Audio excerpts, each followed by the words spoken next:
Hey guys, welcome to the 7th episode of the Learning Podcast. And if you're unsure, it's simply a show dedicated to learning something new from every single guest that comes on this show. And today I have with me a very special guest along with some bubble tea drinks and chin chow drinks. Daniel here is someone I've met at the NUS Overseas College Programme. And if you're unsure, it's simply an entrepreneurship program by NUS whereby they send undergraduates like us to various parts of the world to work in startups, and both Daniel and I actually went to China. And I think we did.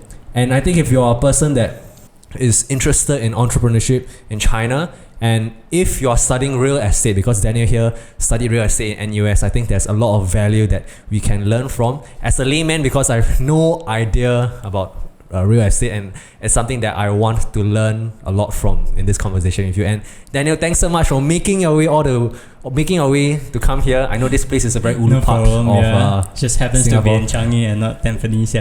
So for listeners out there, right, this place is actually next to Changi Prison. So if you happen to be on the guest, you just need to tell the taxi driver that you're going to I'm going to Changi Prison, then you'll land up more or less there. So Daniel, for listeners that don't know who you are, could you just give a very quick introduction of who you are, where you come from, and what you're doing right now, and your interests in general?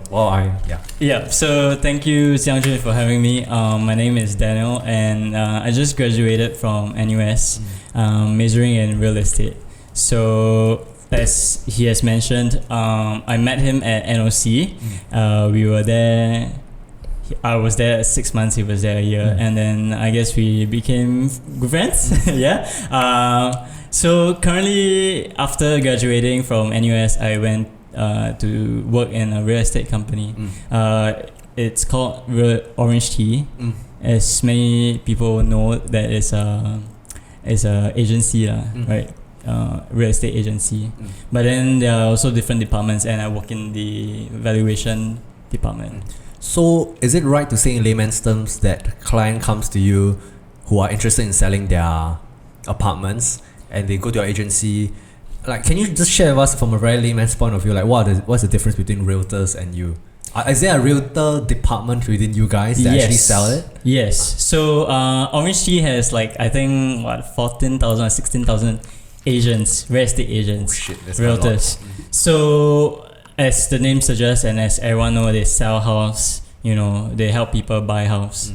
What I'm doing is entirely different. You need a degree for it, and I'm doing valuation. So I value people's house based on market, fair market value. So in general, what are the factors? So very simple. I think there's one major aspect of valuation, which is people want to refinance their homes, right? So when they want to refinance homes, they need a valuer to value their houses in the current market, and then they can refinance their. Is it possible to not go through you? Let's say they know how to, or they think that other apartments this price. It's not, is it? Because what does refinancing mean? Actually, I was about to ask. I have no idea what refinancing means. You need to go to the bank, right? You need to go to your banker, and then ask them to help you refinance based on the latest interest rates or whatever, right? And from there, the banker will get a valuer to help value the house. Oh, and that's where you come in. And that's where I come in. So I'm sort of like the in between the. Did you ever was interested in becoming a realtor? Because from my perspective of knowing a few realtors, right, it seems like it's a very lucrative thing if you are very good at it. Yes. So do you earn based on commissions, like how realtors does? Because I know that's how they usually earn. But for you, is it more of like a fixed income, or? Mine is a fixed income. Yes, realtors, they actually earn a lot if the market is good. So I have two friends who tried to be a realtor and Asian. So apparently the exams for being an Asian is actually really hard. And I think two of my friends during their undergraduate days took the exam, only one passed. Wow. Well, actually three, I think, only one passed. And this one guy who passed, his name is Clarence Long. Clarence, if you're watching, Clarence long relationship hashtag. Okay. Yes, he's doing really well. I think he's selling landed properties. And commissions. I think Asians earn maybe a few 1%. thousand per commission. Yeah, 1% is a lot, like 10,000. And landed properties in Singapore, you know how expensive it is, right? Yeah. It's $1 million above. Yeah, minimum. So like 1% is a lot, bro. Yeah. So mine, I'm not earning based on commission. Yeah, it's it's a very regular job. It's an entirely skill set that wasn't too appealing for you. Is it? It's not something that you're generally interested in. Yeah, sales is. Sales is something that I don't think I would excel in. So that's my general Okay, so going back, right, how do you even choose real estate in the first place? Because I think real estate is a very, from my perspective as an NUS graduate, I think real estate is like super niche.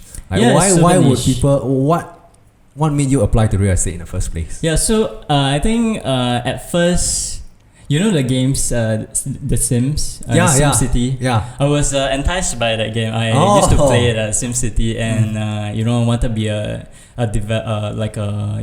city planner. Develop a city. Yeah. And so that was one of my main reasons why I applied for real estate. Because as a graduate having a real estate degree, you can join URA, do city planning, be an urban planner, etc. However, that being said, throughout the 4 years, my perceptions, my interests changed. And real estate is a very broad and very niche as well, right? You can do urban planning, you can also do finance. So I think a majority of people do finance, real estate finance, which can be like asset management, investments, analysis. I mean, it sounds like a business student. So it's like it's essentially business. What a business student does, but in a field of the real estate. So within real estate, are there specializations for you to choose? Like which options are available? So finance and urban. Okay, so which path do you take? I didn't take any of the path because you can choose not to take as well. Because if you choose to specialize, you can do that. So your degree will just say specialize in whatever. But if you don't, then you can do either fields. You don't really have to specialize. Yeah, you right? don't need to specialize. Because I know in business school, everyone wants to like specialize in one thing. But what do they specialize in? Finance, marketing, operations management, human resource. But I mean, I've known a lot of people, and in general, my sentiment is that it isn't really necessary for you to specialize, at least from a degree's point of view. But being more aware of what aspect of real estate or at least business that you're interested in.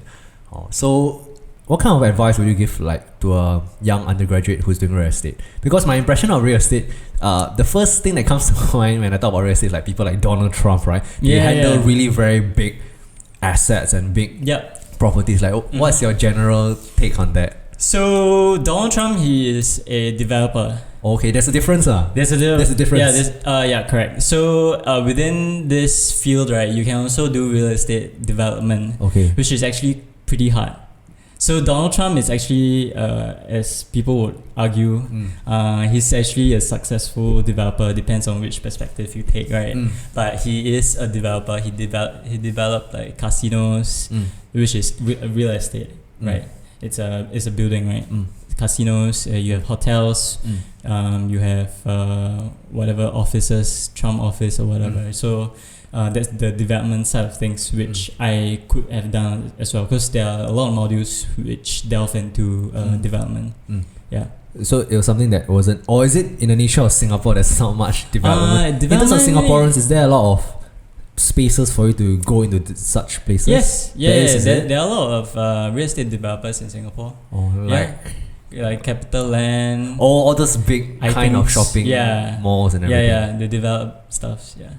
So moving on more on our experiences in China, right? At least you worked in a Chinese startup in Beijing. Could you share more about what you did in China? Yes, so I actually worked in an Israeli startup based in Beijing. So my company is called Spotet. Yes, you remember Spotet? Yes, I remember. Spotet is actually an Israeli company, and Beijing is one of its overseas offices. So I worked as a campaign manager for 6 months. What does this company like do? They do advertising. So it's an advertisement agency. I wouldn't say that exactly. It's not entirely accurate. It's more of like pushing out ads for their clients. So say there's no Facebook, like TT2 saying or like Play Rigs is one of the big companies in China. So they help them push ads out into social media. For you didn't intentionally choose a real estate company, or was it more of the options that were provided to you in a very honest or transparent manner, if you're willing to share? So I think why I'm a real estate student, right, but I'm doing advertising in Beijing. I think one of the reasons why I even changed is not because I wanted to change, but it's more of me wanting to learn more about entrepreneurship in general, right? NOC, what is it? NOC, NUS Overseas College, right? Learning, trying about, something different. Entrepreneurship. So I think regardless of what the field is, can be real estate, can be marketing, can be whatever product development like Xiaomi, right? I think it doesn't matter. As a startup, is learning about the entire process of what a startup is about, and I think Sportlet is a good company to learn from. Despite it being different from my field of study. Okay, that's cool. What things do you like about China?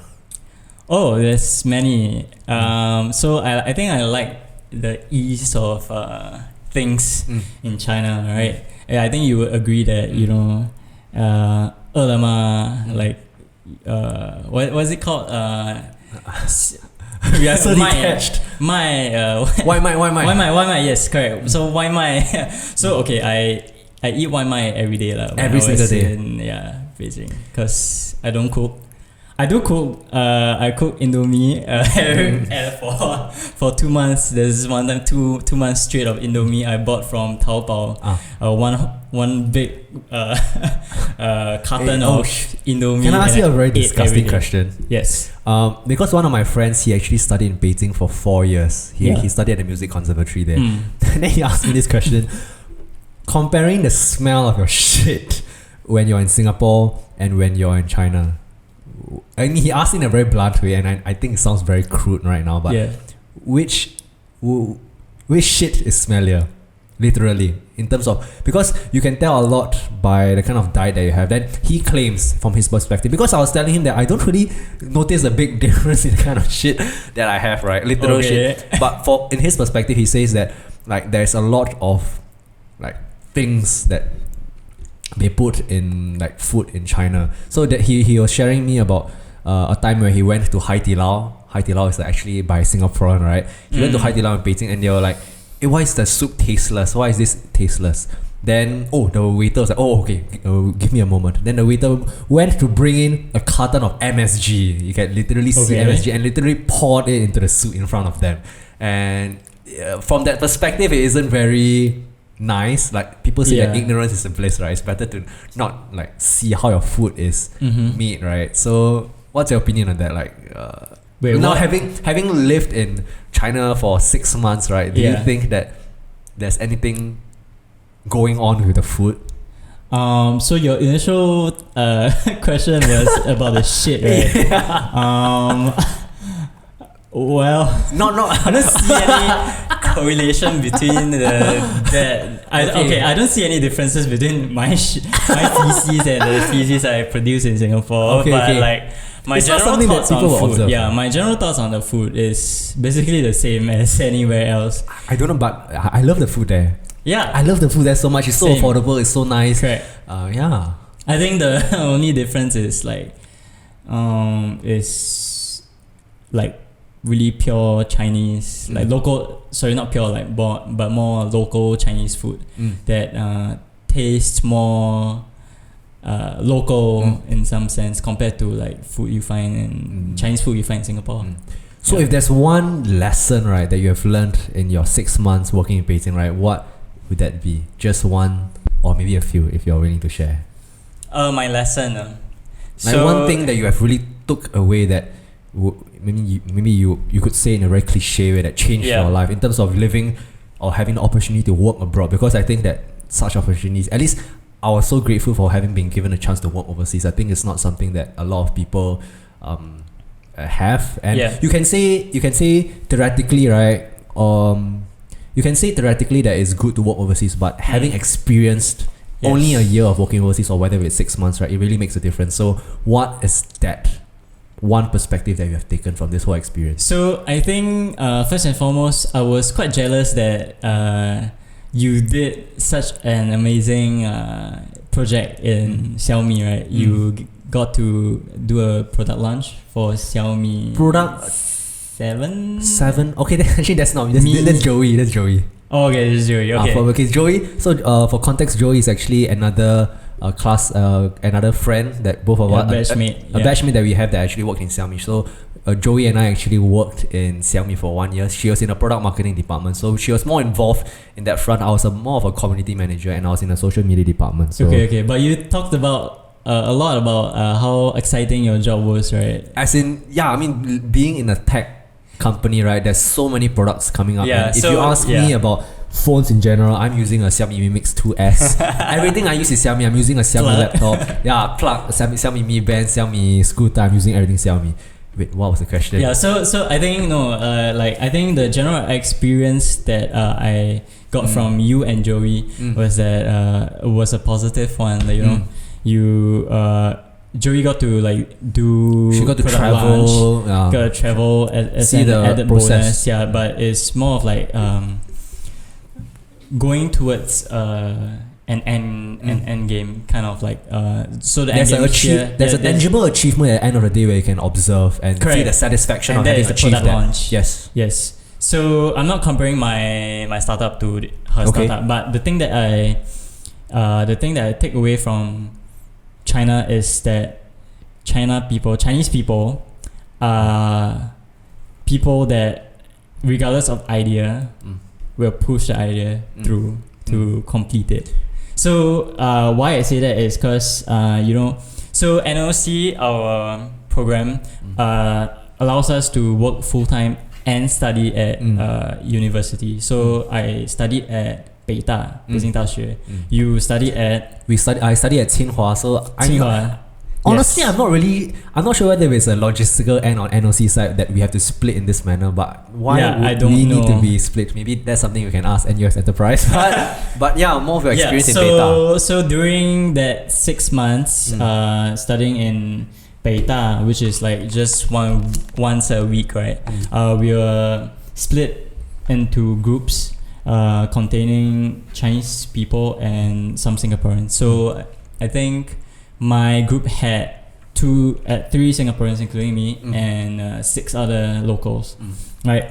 And we had to basically come up with an idea, and at the end of, I think, 3 or 4 months, right, pitch the idea to the prof and a panel of judges. Are they real investors? Or like teachers from Beijing? There's one investor, but then the rest are academics. Yeah.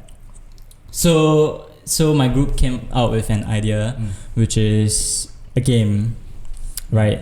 A game. Okay, so to put some context into this conversation, games are a big part of the Chinese market. Yes. Right? Yeah, it's grossing probably billions of dollars, right? Yeah. So games are a huge thing, and hence why advertising companies can monetize and survive in China, because they have to advertise the games to potential players, gamers. Yeah. So it's a big industry in China. So my group leader came out with the idea of like creating a mobile game. Yeah. So the Singaporeans, my 2 friends and I, we thought that okay, this probably won't work, because there was another group which came out with an idea to create a rocket. Wow, right? A rocket? Yeah, a rocket. Shit. So, and another one was like an app to bring people to interesting places, lesser known places, kind of thing. So, in comparison, ours is a game, and our game was like a music game, right? And so my initial thoughts was like, okay, this is never gonna work, right? Because from our upbringing as Singaporeans, like we are not we can't appreciate how this idea would work out in a particular country, given that we don't have experience in the country. Correct. So I think in Singapore, the general consensus is that if you want to start up a games company, people will stare at you and what are you doing? yeah, what are you doing? You should like think of something that can help society or something along those lines. So that was my preconceived notion of entrepreneurship, that you should like create something that makes a very big impact. Not big, but something that can help people or disrupt supply chains or whatever, etc. But this is we are trying to create a game, so I thought, okay, is this it is never gonna happen. Late? However, on the day of judgment, where we pitched our idea, right, we actually won, I think, second or third place. Top few ideas. Your group had the top few ideas. Yeah. Wow, shit. Second or third. Second or third. Remember. Yeah, second or third. So it's well received by the judges. So it was well received. I don't know how. So it surprised you and your Singaporean classmates, is it? Yeah. We were like, okay, how do we win like third or second prize? So that is one thing I learned. Like, because during discussions, right, in between like week 7, week 8, with our group leader, he was determined to like push this idea through. He said this one definitely will work in China, and then he's a local student at TsingHua at Beta. He's a local student, and he was determined to push this idea through. So I thought, okay, let's just help roll with it. Just roll with it. It's quite late into the semester. We can't really change. So this one thing I learned from Chinese people is that whatever ideas, as long as you have the will to do it, you can do it. So that's the biggest takeaway. Yeah. You can literally come up with anything. And because China is so big, the industry is so big, you can literally come up with by anything. sheer numbers, it will work. By sheer numbers, it will work. For example, the vending machine based on trust. Okay. Right. In other countries, we know what I'm talking about. Okay. Could you give a context? So I think vending machines. So there are a lot of startups in China where they have automated vending machines, and people can just pay by QR code. And the items that they are selling, most of them are biscuits or whatever. They just put on a shelf. They don't lock it, right? You've seen a lot in co-working spaces, right? Yes. It's entirely based on trust, right? And the thing is, other countries will definitely won't work, because I don't think there's a society that is not based on trust. Does it work in China? Actually, I'm not sure. Does it? So the thing is, my initial thoughts on it was that it won't work because people will just take and not pay, right? Yeah. But then it does work, and even though some early investors think it wouldn't work, they still poured money into these startups. So I think the general idea is of the startup. It sounds kind of ridiculous, but at the end of the day, right? Yeah, it somehow manages to work. Correct. So I think the general idea of the startup scene in China is not about the idea, but whether people have the will. Investors, if investors are willing to pay to invest in your company, it will work. Oh shit! Oh my gosh. Yeah. Any other ridiculous idea from your perspective? Because I feel that there are a lot of like really ridiculous that's all I have for now. That's all I have for now. Okay. Do you remember any ridiculous I saw one video whereby I think it was a startup, or at least I think it was a startup selling Swedish air, like just air from Sweden or something like that. I don't know whether it's really a startup, but I mean, I've heard of it because Beijing has bad pollution, right? Yeah, I think the news has been portraying China as being really polluted, contributing to climate change, whatever not. So I think this one guy, he thought of that. He went to Switzerland or somewhere, right? Yeah. And then brought the air, packaged it, and brought back and sell. And the idea worked. It worked, but people bought it because I think number one is because of the marketing. It's like, this is fresh Alps air. Oxygen content, don't know what percent, and you just sold it and people bought it. So that's pretty ridiculous. On that note of China students, Beta students, and NUS students, do you feel that there's any big differences between us? Because they have a certain set of upbringing which we don't have, and that's why they're able to come up with, in our terms, ridiculous ideas, but yet still work at the end of the day. So are there any major differences you see between Chinese students and Singaporean students? So like I said earlier on, I only attended class once a week. So I haven't really interacted with so many Chinese students. So I can't say for sure. Okay. Yeah, so I think you would have a better understanding because I think you have 2 lessons each week, right? I took How many? 2 per semester.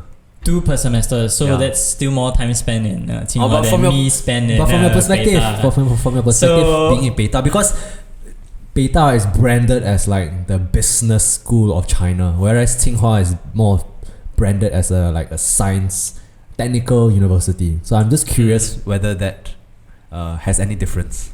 Well, I think the Asian traits are still there. Asian traits stereotypes. Meaning what? The Asian stereotypes. People don't speak up as much. Oh, okay, quiet. Yeah, when professors ask stuff. So that I still feel that stereotype is still present. However, Beta students are more outspoken. Yeah, so I remember during one lesson in class, professor asked something, probably about an idea. Just he asked everyone to give an idea. I think this was one of the first few weeks of the ideation prototyping, and you were asked to give an idea and defend it. And we reached one. I think it was a lady or a guy.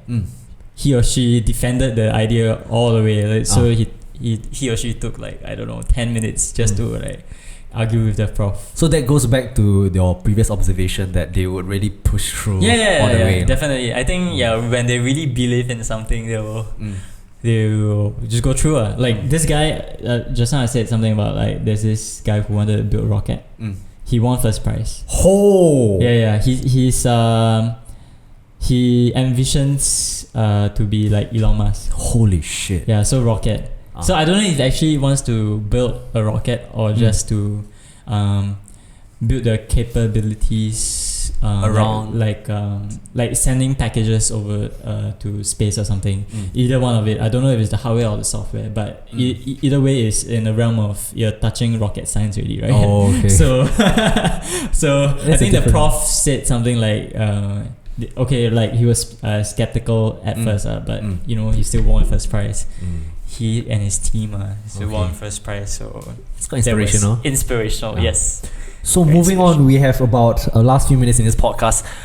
Is there anything that you'd like to share about NUS in general, about the overseas college program, or if I were to ask you, do you think, or why should students apply for the NUS Overseas College Program if they should, or do you think that every NUS student should apply for the NUS Overseas College Program? Because at least from my perspective, right, it has been, to me, and I'm not exaggerating when I say it's life-changing for me when I have the opportunity to work abroad, not to have exchange, because when I think that you're having an exchange in overseas place, right, hanging out with all your Singaporean friends, right, is a very, very different thing, and forcing yourself to be in that kind of unfamiliar environment. It sounds like I'm advocating so much for NLC program, but what are your thoughts on it? So I think the topic we're delving in is entrepreneurship in general, right? So I would say that even if you don't have an idea of whether you want to do entrepreneurship, if you want to do startup, I recommend going for this program simply because you learn a lot of things about what you want to do in the future.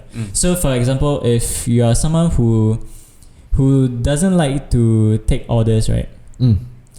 And would rather be a leader, lead people, give them ideas, then startup might be a thing that you might want to consider. So when you get into this program, you actually learn a lot about the processes, and you get to decide for yourself whether you want to do it in the future. And then you never know that you have a great idea that can solve a problem. Could be a societal problem or not. Could be a simple issue, whatever, or just a business idea. You never know. You've gained a totally new perspective of determination that I don't think you'll get in Singapore. Because I think in general, Singaporean startup, Singaporeans who want to do startup in Singapore are much more conservative in the sense that they don't want to fail, kind of thing. Because they are ingrained The parents want you to be a traditional doctor, values that we have. Correct. Lawyer, Doctor. or whatever, or just a stable job. Yeah. So the margin for failure might be much higher. In China is much the thinking is much lower, whereby okay, you want to do it. So students who go for this program will take that back, and it will be helpful in general. And if you want to do a business, it will be great for yourself and for Singapore. If you ever do it in Singapore, obviously. So one last question, right? A very cliche question that I desperately put at every end of the podcast. If you had to give yourself advice to your 15-year-old self, right, what will you say to him or her? 15-year-old self. 15-year-old.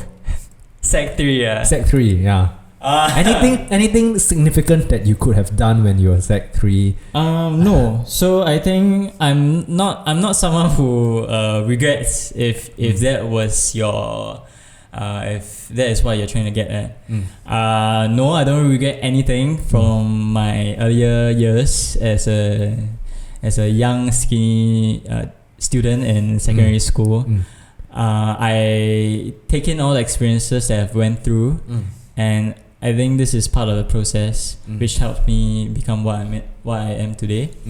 So I guess the only advice without changing anything from the past that I'll give to my 15-year-old self is to just be yourself, learn to take in as much experiences as you can, and yeah, that's it, and just go with the flow, as what I've been doing right now anyways. And I think in the sense the experiences that I just mentioned is kind of limited because in Singapore you will have to go through a standard system, educational path, right? A standard path, secondary school, JC or poly, uni or work. Obviously before that was NS. So the kind of experiences will be quite the same as everyone else. It will only differ a bit here and there with what are your co-curricular activities or whatever you do outside of school. So yeah, I just say go with your flow. Go with the flow. Okay. Go with the flow, yes. I know that one hobby that you have, right? Even for myself, the reason why we both resonate, I feel, with each other is because we have this side. I wouldn't say side hustle. I don't consider it a side hustle because we don't depend it on a primary source of income. Yes. But one interest that we have is filmmaking, and at least filmmaking and being creative in that space. So could you maybe just share about what piqued your, or at least what started your interest in filmmaking? Because I know in this day and age, right, you can literally learn anything you want from YouTube. I think I'm so passionate for YouTube. I love YouTube so much, right? But how do you get started with film? So first of all, I would say that I'm quite a creative person. So I play music. I play the saxophone since 12. He's a jazz musician for listeners out there. Yeah, since secondary 1. So I play music.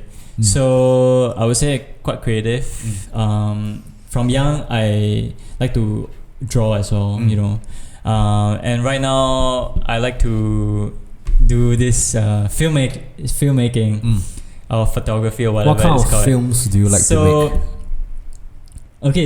Okay, disclaimer, I'm only a very non-serious hobbyist. Me too. I don't consider myself as what Jiang Jun is, because he worked for NUS Daily. I'm not that. I'm just someone who is interested in this thing. Wait a minute. I'm just someone interested in this thing, but I don't really sort of intend to like become a filmmaker or whatever, videographer.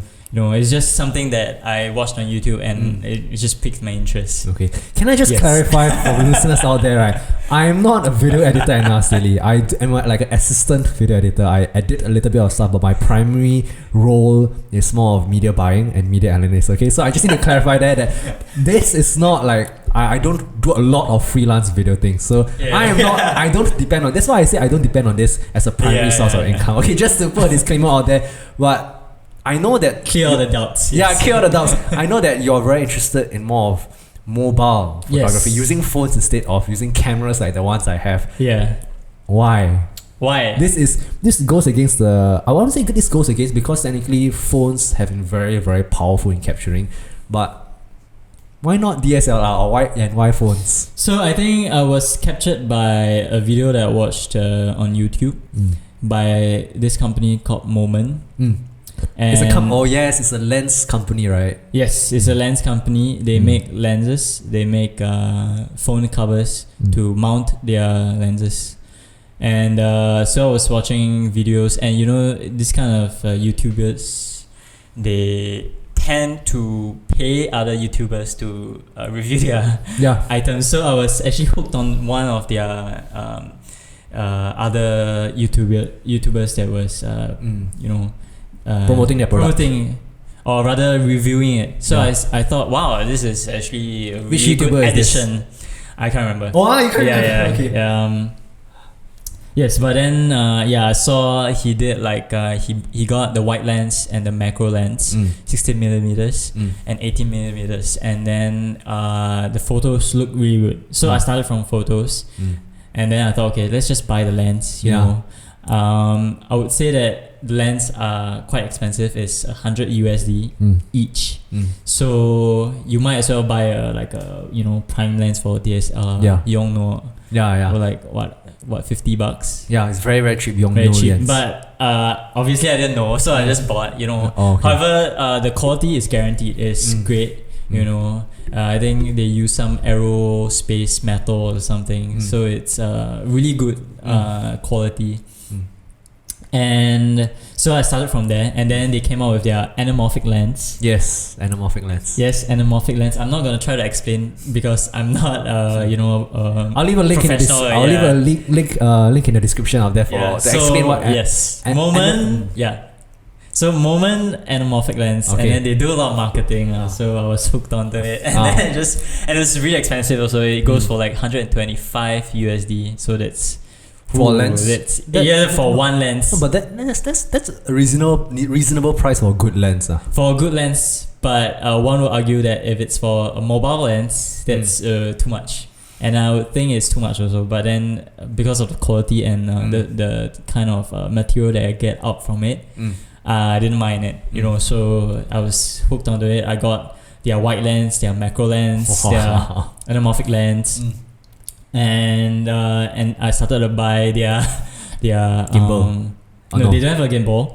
That's after I decided that I needed to stabilize my footage. But before that, I got their they were selling other branded filters and filter mounts. And these filters. Yeah, correct. Because they keep on preaching that you need the whole complete ecosystem. You need a cinematic shot. You know what the cinematic shot mean, right? Then they say you need to have a 180-degree rule. If you're shooting to 24 frames per second, you need a 1/48. And then in bright daylight conditions, you cannot achieve that without a ND filter, right? So I bought ND filter. I got their filter mount, and then hooked onto it. And then I thought, it's the videos that I got out of it was pretty good. So why not? Anyway, I paid for it already. It's the money gone. Is there any specific project that you are filming, or you're more of the person that is improvisational? You just film and go at the same time. Improvisational. So I'm improvising. I shot a lot of videos for my grad trip, which I haven't edited. I think my editing takes a lot of time, right? A lot of time, and I would know. And you you need the right equipment to do so. Yeah, because I'm using my laptop is too slow to edit anything. I upload the files. It takes like 10 minutes to load. So forget it. I can never edit it. I have a lot of video from my Europe trip. I haven't had the equipment and time to do it. So if there's a will, there's a way, because I know you go to NUS to use their computers, right? To edit but I think we cannot go in anytime soon. Actually, I tried my card. It doesn't work anymore. It doesn't work anymore. I think you still can use the gym. Only the gym. I don't know if you can still enter ERC, PC comms or Mac comms. But so I got that, and then I thought, this is really good. So I started to research, watch a lot of videos for inspiration on different camera movements. The B-rolls, movements, and and then most of it used with a gimbal. So What's I thought, your- okay, need to get a gimbal. yeah. You know, we all fall into this gear Yeah. mentality where we really need to buy Right. more gear for you Yeah, to yeah. upgrade your So shots and everything. it adds on, right? Yes, yes. So each piece is already expensive. A few And hundred amounts to a few thousand at the end of the day. I might as well get a like DSLR, right? Hey. So, but anyways, it's money spent already. Whatever, I'll just stick with it. Anyways, I think mobile photography and cinematography is really good. You look at the latest iPhones. It's crazy. The quality Pixels, is crazy. Yeah. Great, right? Yeah, it's great. It's great. Great. I would say it's comparable to maybe your cameras right now. Yes, definitely. Right. So you know, and it's smaller, more portable. So just use it. Who is a videographer that inspires your work? Is there a particular no. content creator? No. Really? Content creator. Yeah, content creator that inspires the work that you do. At least for me, I have content creators that inspires me, and the work that I do is very much in their style. Yeah. Yeah, so I think I don't have one per se, but I watch a lot of like podcasts and stuffs like Liu. His channel is called Unbox Therapy. Oh, unboxing therapy, yes. Yeah, Unbox Therapy, right? Yeah. They have this desk like Yeah, that. then one person and set sits up there. mics, whatever. And I'm trying to imitate that for my Xiaomi unboxing. Have you watched my Xiaomi unboxing video? I have the phone one. I have. You have? How is it? How do you And find I'll it? say it's done pretty well. Hey, you're just saying that to make me happy. Yeah, no. Hey. I think it's It's in a done right marketing here. perspective is pretty good. But personally, I wouldn't use a Xiaomi. I changed from Xiaomi actually, the Mi. Oh yes, I know you did. Yeah, the Mi phone, the Mi Max phone to a Google Pixel, and I will never change back. Why? Why? Because Google Pixel, come on, it's like great, the software. I like the whole ecosystem. I mean, even though I'm a fan of Xiaomi myself, when I look at Google products, when I look at Apple products specifically, right, I really admire the kind of product features that they have. So I'm a big fan of Apple as well. So I don't think it's really necessary to be like ignorantly or blindly stick to one brand. And if there ever comes a time where I can comfortably afford an iPhone and an iMac, which costs like $10,000, and Final Cut for those listeners out there, right, is a video editing program, right, by Apple. It can only be used by MacBooks. I'm a big fan of editing on Final Cut over Premiere. Okay, I'm just rant. Okay, basically I'm just ranting that I don't really have enough money to afford Apple products, but I'm a big fan of that. But for now, I'll just stick with Xiaomi products because it does well for me anyway. Yeah, it's actually great. I have a portable charger from Xiaomi. I know the Xiaomi what do you call it? The Amazon Echo. 小爱同学. Yeah. For those listeners out there, this 小爱同学 is an artificial intelligence speaker. Yeah, the speaker. Yeah. So they have a lot of great products. But anyways, back to the mobile photography and videography. I think I was hooked onto it because I thought that this is something that I can do during my free time.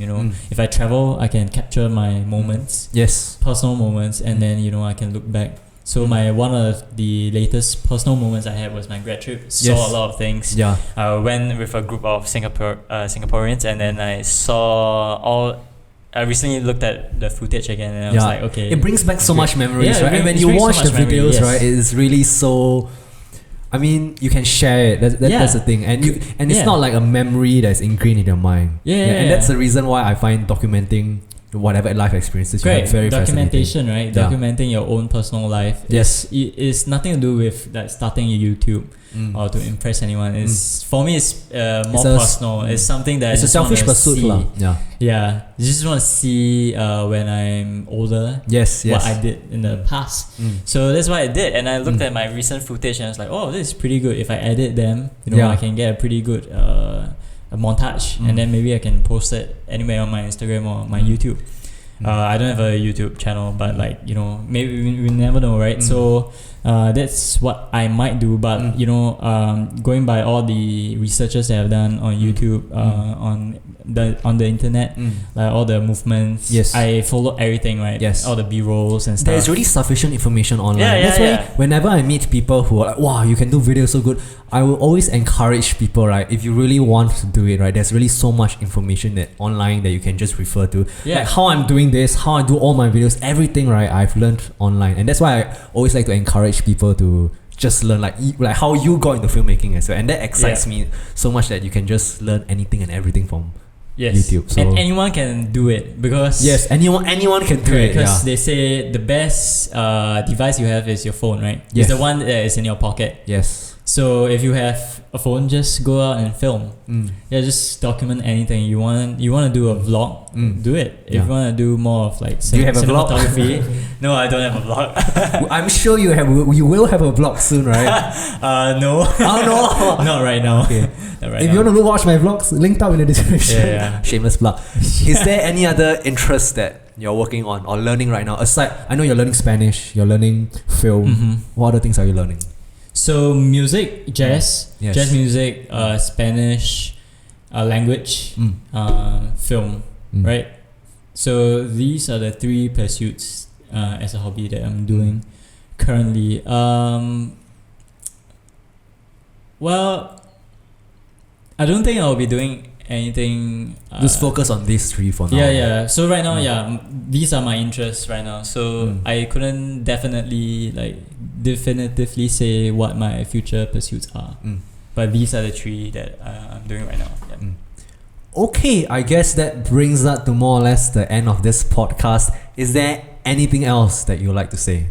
No. Thank you for having me. No, thanks so much for coming over. So that's it for the 7th episode of this podcast. If you want to find Daniel, I'll link his Instagram handle, LinkedIn profile on top. And I'm not sure if there's anyone really watching, but I'm just saying it as a formality. But yeah, thanks so much for coming, man. Yeah, thank you so much for having me. Yeah.